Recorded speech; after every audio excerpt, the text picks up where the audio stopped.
Hey guys, feeling really lazy, so we're just gonna run through this video together. It'll be fun. It'll be really fun. We'll be talking about that muscle right there, that muscle right there. Wait for it. Wait for it. That muscle. Anterior, or sorry, tibialis anterior. Anterior tibialis. Whatever you want to call it. Running along, attaching to the cuneiform, medial cuneiform, and the first metatarsal and second metatarsal. So it's going to help with pronation of the foot. Why is this important? It's important for a lot of reasons. Mainly, we're going to be talking about, there we go, where my fingers are here is that metatarsal bone, the first one. And what can happen over time is a lot of people support with a medial arch. Well, that's good, but it kind of pushes all these metatarsal bones laterally. And what can happen is this bone will start to turn. I believe I show that motion just like that. So it starts turning that way, and then this little nub rubs against your shoe right here. That's where your bunion gets created from. We also have a weakness in the foot that's causing this. And as we can see later, I'll show you that my left foot is actually much more dominant than my right foot. This is actually my right foot, I believe. No, this is my right foot. I'm confused. I don't know why I was pointing to my left, because my right one is a problem foot. This is a surgery foot. It was broken. And this big toe does not bend anymore. So we're just using this as an example just to show you that severe weakness of a muscle is going to be coupled by hypertonicity of another muscle, like shortness, overuse of that muscle, all the same AKAs for it. And also we're going to see restrictions. So we're going to have too much movement in some joints and then severe restriction in other joints. Actually, I'm going to turn the audio back on here, see what I have to say. Raise the arch. As we can see just now, you can see the dominance. Yeah, so you can see that arch much better, even though you can't see underneath it. The arch is just be able to raise up more. See how that muscle's much more dominant than this right side. Flexing both. That should be onto your left. left. The anterior is much more prominent than the right one. So right now we've just identified a weakness right off the bat. So just raising this arch isn't going to help strengthen this tibialis anterior. It's actually going to make it weaker. And it's not going to allow it to do its job. So that will actually eventually turn out more, because most shoes will just create this eversion instead of an inversion action. And that's going to just put all those bones out to the outside. And that's why I see a lot of people shifting everything. And some shoes are better than others, but a lot of them have like the big medial arch, so we can see, because they're like, they see this fallen arch thing, and that's what they want to correct, but it causes a lot more problems than it fixes. Shifting to the outside, flattening the lateral arch. So we need more activation of this tibialis anterior muscle. So we're going to create a TheraBand wrapping to help strengthen that just with normal walking. We're going to force ourselves to use this tibialis anterior muscle more to help fix the problem. So you can choose to put the TheraBand directly over your barefoot skin, which there's lots of adhesions and scar tissue that gets built up, especially with any type of injury like I've had, or just from wear and tear over time. I'm going to do it over a sock, mainly because when I don't wear socks in my Vibram shoes, barefoot type of shoe, I'm trying to keep it very minimalist so I can get more activation. Shoes get smelly. That's the only reason I'm doing that. But you will feel more if it's directly on the skin. But all depends on how intense you want to go with it. Simply, I'm going to wrap on either side of my first metatarsal. I'm going to hook on the outside of the fifth metatarsal. That's the styloid process. That's where your fibularis muscle goes into. Can't remember if it's longus or brevis. You're not here for an anatomy lesson, I hope. Talking to the wrong guy. Next, I'm going to wrap around again. So right underneath, right behind the styloid of the fifth. And then I'm just going to create, I like to get it kind of underneath the arch here. almost like we are creating a bit of a medial arch support. That's where I'm going to put my knot, because that's where I want that to go up. And what we're seeing here is we're trying to force this joint to go more that way. So it's going to help me work to grab more. So I still have to know how to walk right to get the best out of this. So I'm just gonna put my shoe right over top of this. It fits on there. And it should feel harder to walk, it should feel harder to move. It should be maybe even a little painful. So it's not gonna take you long, and you won't be able to wear this too much, but you'll do a lot of work. And it's gonna help take this bone and shift it over time. And especially me, since I have a lot of scar tissue on the outside, these bands here hooked on the styloid, the fifth, those are going to break up some of that scar tissue I got there, just to help balance. So this is scar tissue getting broken up while we're going to be strengthening, forcing that anterior tibialis to work more. That's the goal. Just a side note, you'll want this band, the second one that's coming around, to loop underneath this one that's coming under the big toe, just to hold it there behind the styloid of the fifth so it doesn't slip forward. One way to think about this is taking a band and wrapping it over your forearm and then trying to open up and close your hand. What you'll notice is it's now harder to do that. So working muscles you don't normally work, strengthening what you need to strengthen.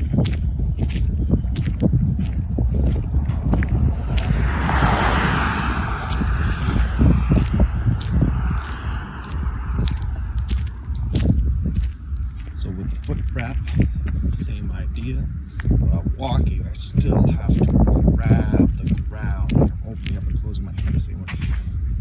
Opening up, heel striking, grabbing the earth. And you can do that much easier in a barefoot toe shoe. It's going to allow you to grab more. But just being lazy with that, you're not getting the benefits. So you notice it's much harder to grab that ground. And then you can notice that you're using your flexor muscles, your deep ab muscle a lot more. You should feel that in your stomach that you're working that more. It has to engage, but you still have to have good posture. You still have to be working and using the foot to get the benefits out of this. It's not just putting that wrap on there. It's not going to make the change. You're not being active about it. So tips for walking, because the biggest thing I'll struggle with is striking the ground too hard. Barefoot shoes, Vibram 5 fingers, that'll all help you realize that you're doing that more. A lot of people who wear these shoes get into trouble because they just don't change the way they're walking. They'll end up with bruised heels because they just keep pounding the ground, when they're running. You have to change the way you're walking. So that's one thing I notice when I walk, is I want to strike pretty hard. So it takes a lot of pelvic muscle control to limit that, and that's really going to help and support better posture. It's also going to help you realize which muscles are weaker. One example is I have this friend who he runs a lot. That's all he does. He works at a running center. He sells shoes, and we did 3 800-meter sprints, and I don't run. I don't run unless my instructor makes me run, or I'm playing frisbee or something like that. And I beat his time every time, especially the third time by a lot. How I was able to do this is I could just tap into using different muscles, because it takes a lot of energy. It's going to drain you if you have a certain postural pattern. So someone who is very hamstring dominant, you have muscles that will pattern. The idea is to keep your eyes level and to keep you from falling over. So we all have different muscular patterns. So most of these things take a lot of energy out of us because there's distortions. When you're well balanced and the spine is strong and well supported, it's going to take a lot less energy to run and do more physical activities like lifting weights and everything. So I'm able to use my weaker hip flexor muscles throughout the day. So when I do run, they're a bit stronger. I can tap in, I can use those muscles. Even when I get tired, I can switch over to something more of like a lighter heel strike instead of landing on my arches when I'm running. So I'm using a different muscle group if I need to. Because for me, that's what running is. It's about pressing yourself farther, seeing where you can go, and not doing it as a daily activity where you're using it to burn calories. Because if you're on your feet and you're doing something active in your job, then you should be able to burn enough calories just by moving more functional, because you can make essentially the simplest movement a lot tougher just in how you approach it, hinging at the hips, doing something more functional instead of rounding and bending at the spine. So we're talking about chronic bending at the spine is the cause of all our problems. It leads to breakdown over time. Now when we're running and we're lifting weights, we can utilize that bending in that spine at those times because we've done everything right throughout the day that we could afford to make those changes when we really need to push through. We're trying to have good posture, but it's gonna, there's rounding that's gonna occur, or there's changes that are gonna occur when I'm trying to run and push myself beyond what I'm normally able to do. Okay, that's not the best time to have good posture, is when you're doing something to push yourself farther at the gym. It's daily life, making those changes, then being more functional. It is the best time to have good posture because you want to protect your spine. What I think the point I was trying to make is good posture is about becoming stronger, not so much protecting yourself, but you're strengthening your spine by keeping it straight during simple movements. So when you get to the gym, it'll be strong enough that it can handle a little abuse. So you still want to try to have good posture when you're at the gym. I'm just trying to say it's going to be harder to have that because you're running or you're lifting weights or such things. It's going to cause it to be tested. Like now when I'm walking, limiting my heel strike, trying to get my biggest bang out of my buck for just simple walking. And yeah, it's a lot more tiring, but that means I have to walk a shorter distance, so I'm saving myself time. And if I do have to walk longer, then I ease up on being so hyperactive so vigilant about having good posture, limiting the heel strike. So putting that in the forefront of your mind can help you get out of pain, but it can also help increase your energy, increase stability in the spine to help other symptoms not arise. Taking pressure off the nervous system is the main goal too, but it also can help you reach your goals. So someone who's running all the time should be able to beat me. And as soon as he gets some better spinal support and strength with his spine, he's going to crush me because he runs more than me. But since he doesn't take care of his spine throughout the day as much, I'm going to have the edge. And I'm not saying I could beat any runner in running just because I'm smarter and I know biomechanics better than them. There's obviously a limit to that. But you could just see, in effect, how I was able to outperform just based on having more stability in the spine, even though I'm not a runner. So I felt a lot of changes just in my hip. I felt my hip working a lot more. I felt things stretching. So it's hard to tell sometimes whether we're working a muscle more, because it feels different, it feels tight. It might be like, 'cause my calf feels like, man, I feel like I worked my calf more, but maybe that's not necessarily what it was. Maybe it was being actually stretched out. Same thing, I felt my hip, the outer side, like piriformis area, almost getting like a sore tightness thing. That may not be that you're working that more, it might be that you're actually stretching that out. So you can't take that to the bank, just know that it's different on the one side. You can feel the difference, so you know you're working something differently. The changes were made. Ultimately, what I feel now is my foot feels much looser. I feel like I'm able to grab the ground better. It just feels like there's blood flow there. It's just easier to walk now than it was before with the band on. Even before having the band on, just felt like rigid and tight, and now it's much looser. We broke up some tissue and we were able to activate the weaker muscle, strengthening it.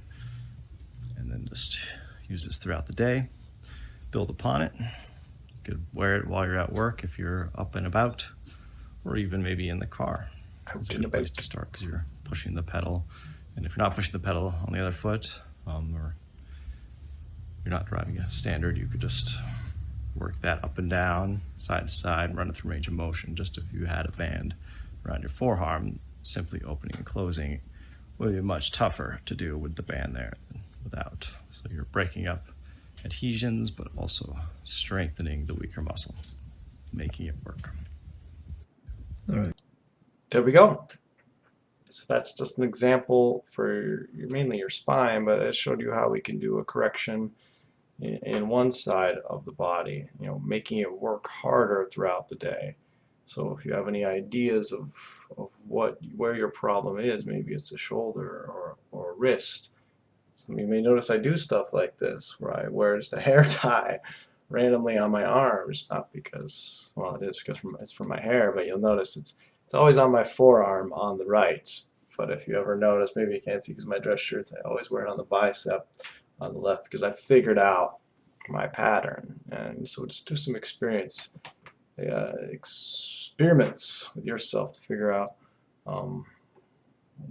when you have pain, we tend to think, oh, my pain is here in my wrist. Why would I put a band here?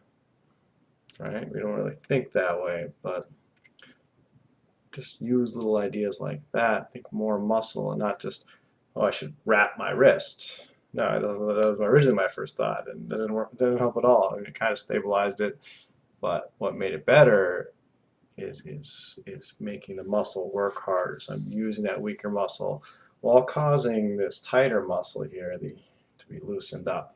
Same idea. We can duplicate that anywhere throughout the body to help eliminate pain and restriction. But we still need to activate and strengthen our spine. That's a whole other story, and you know where to go to find that. FoundationTraining.com.